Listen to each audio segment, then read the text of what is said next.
Hello everyone, welcome to the Rundown. Thanks to AGL for all your energy needs. Go to agl.com.au. The West Coast Eagles coming off a 23-point win over the Gold Coast Suns, and one would say it was good to be back on the winners list. Ryan Daniels from 7 News and Andrew Embley, Norm Smith medalist premiership player with the Eagles. A win's a win. That's the best way to describe that game, I would have thought. The first half, the Eagles ticked a lot of the boxes that they would have hoped to tick. In the second half, we saw more of the issues creep in that we'd seen in the previous weeks. But the biggest goal of that game, obviously, was to get the 4 points. They've done that and maybe exercised a couple of the demons that they had to worry about. Well, I felt it was a lose-lose situation for West Coast. They win, everyone goes, well, you've only beaten, the Gold Coast Suns. If you don't win well, then they say, well, you should have played better. But the reality is West Coast aren't in great form at the moment. It's an even competition. They'll find a way to win. And I've been able to get some players into form. Jack Darling was really good in particular in that third quarter. I thought their midfielders really stood up. Yo, Shuey, Sheed, Gaff found plenty of it. So, no, they'll take that. Let's turn our attention to the game against St Kilda, of course. 8th plays 10th, Saints with 2.5% above West Coast, both with 4 wins. There's been a change. Chris Marston is out of the lineup, and that goes back to your point of last week. Have they now starting to get the mix right with the Sheed Gaff situation, which last week they actually did a fantastic job together? Have they got the mix right in the midfield? Yeah, this is what I was calling for last week. Not wholesale changes, just a slight tweak. And Chris Marston hadn't been in great form. He's averaging 14 disposals, his lowest in 8 years. He's only had more than 16 once this year, which is stunning for a midfielder who his job is to basically cover as much ground as possible and be available. So it was time for him to have a rest.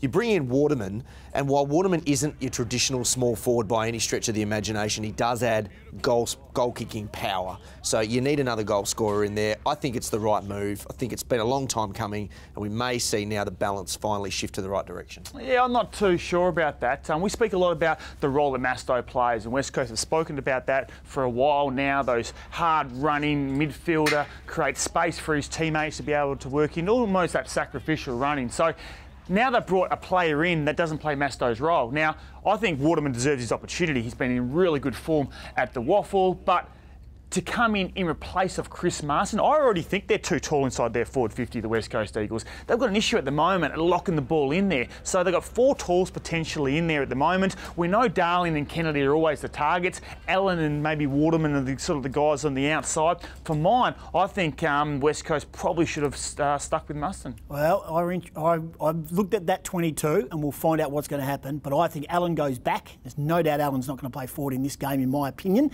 And I wouldn't be surprised if Archie comes into that final 22. Just my opinion. Saw him last week. Outstanding last week. His contested possession work, his work rate was, and he can play sort of half back to half forward. Took the massive grab. What a hanger. Slightly overcooked by the commentators. But I will say this.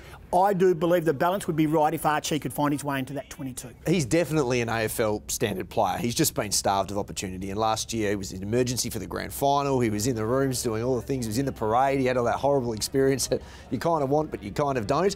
And I think you're right about with Allen going back, Waterman is much smarter at playing that third tall role. He knows when to get out of the way, whereas Allen's still finding his way in that respect. So I think it might work that way. And last year, when Waterman was there early, Darling and Kennedy played better. Yes. The mix was right, and you're right, because Waterman can get up high on the wing. And Waterman's form in the Waffle, when he's been fit, has been outstanding. And I saw him at Optus against Peel in the Waffle, and he played high. Even though he kicked 5 goals, he played high up the ground, took a lot of clutch marks as well.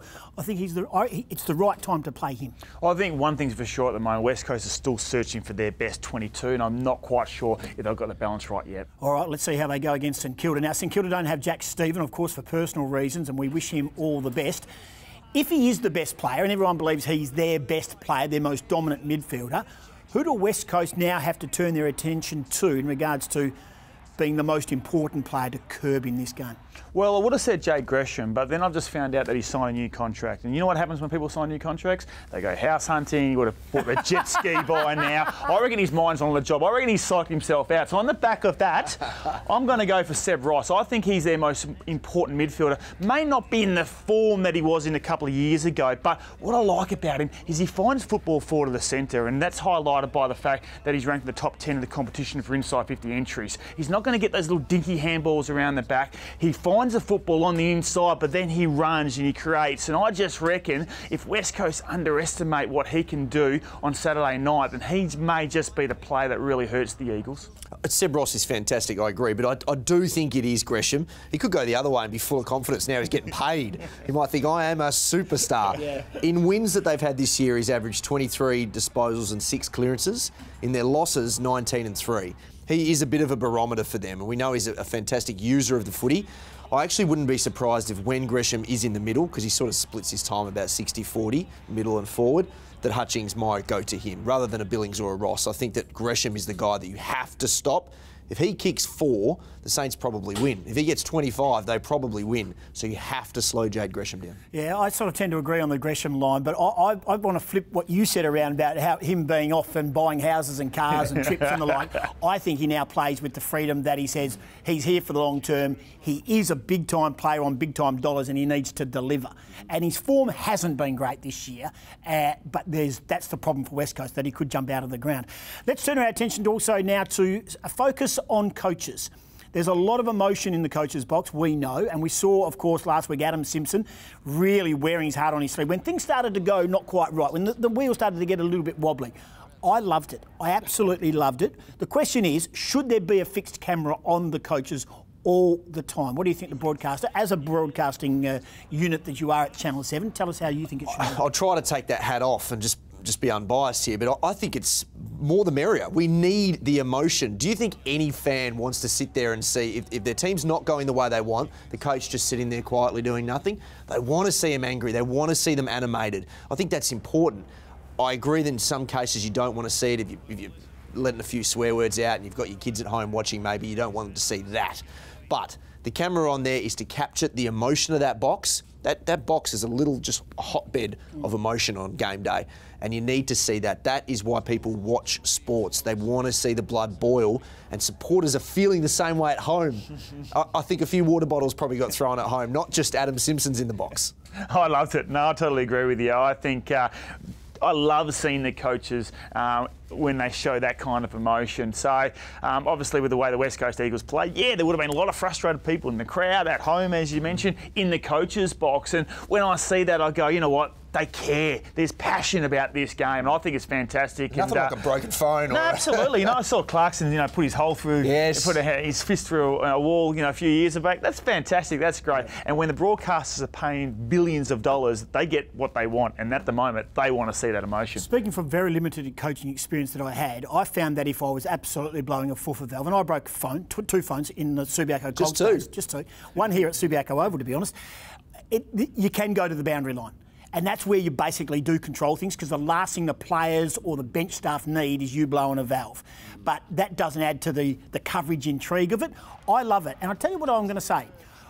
A lot of people say, Adam Simpson's a little bit downcast when they get beat in the press conferences. I actually love that too. I love his raw emotion where he sort of puts his head in his hands, or he rubs his face, or he thinks about his answers. I think he's got the balance right as a coach. Not that he really cares where the cameras are doing and what they're doing.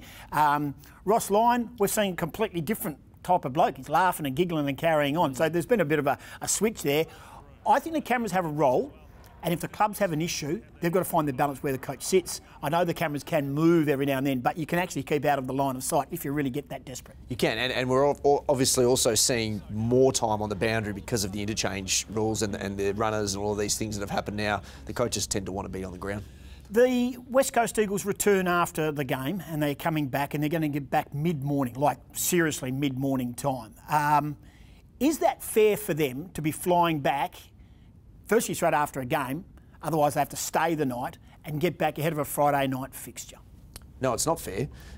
For decades, the Eagles have had, and the Dockers, have had an unfair situation when it comes to travel. This is the AFL. The AFL needs to take more notice of what these interstate teams, particularly the teams coming all the way from W8, need to do every single second week to get to these games. It's as simple as Saturday night away games. If you're going to give them a Saturday night away game, then the next week they have to play on a Sunday. There are simple things that you can put into place. So yes, you can't say, well, you'll never play a Saturday night game away, because it's a 18-team competition. But you can make it slightly easier, and you can realise that these things have an impact. It's insane the amount of kilometres that a player will put on his body compared to a Victorian-based player. It's not even double, it's triple, it's quadruple. So it makes an impact. It absolutely makes an impact. And it was only until I spoke to Chris Judd and he was telling me how he actually was able to hop on a plane and do that every second week after he went to Carlton, how good his body felt. I didn't know any different.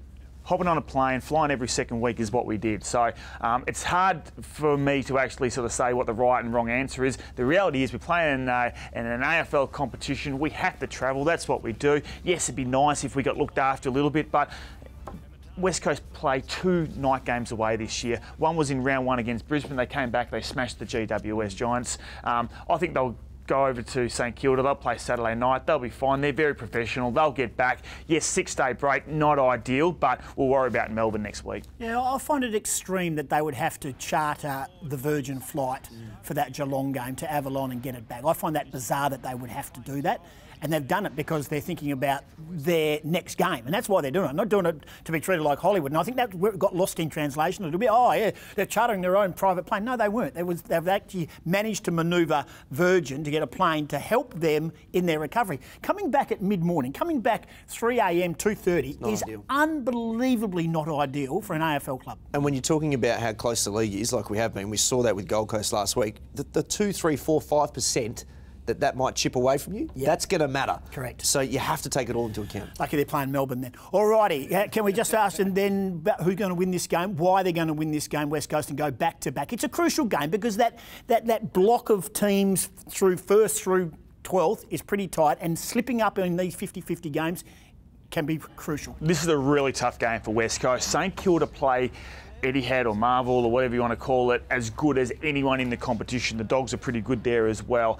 Roof closed, they will take West Coast on. They will believe that they can win this game. I think this is a crucial game for the Eagles. I think at the Eagles' best, if they can control the football, the big fellas can maintain possession of the ball, chip the ball around, get the ball in their hands, go quick when they want. See if they can lock the ball inside their forward 50. That's an issue for mine. It's coming out way too easy. So if they can do that, then I think they win this game. They can certainly win, but they'll certainly be really preparing for it and knowing that St Kilda will be at their absolute best. I agree. It's a massive danger game, and the way the Saints are playing probably 2 to 3 to 4 weeks ago, I think it would have gone the other way. But I think West Coast will win. Jack Stephen is a massive loss for St Kilda. So without him, I think West Coast get over the line. But you're right, they have to contain the runners. St Kilda are very fit and they play Marvel very well. Yeah, West Coast for me. I just think that I think there was a tipping point in last week's game where where we saw Adam Simpson speak verbatim about how ad nauseum, how much they've got to win contested ball, tackle, tackle, tackle. They did that. Tick, tick. Now they've just got to work out, as we've said at the start,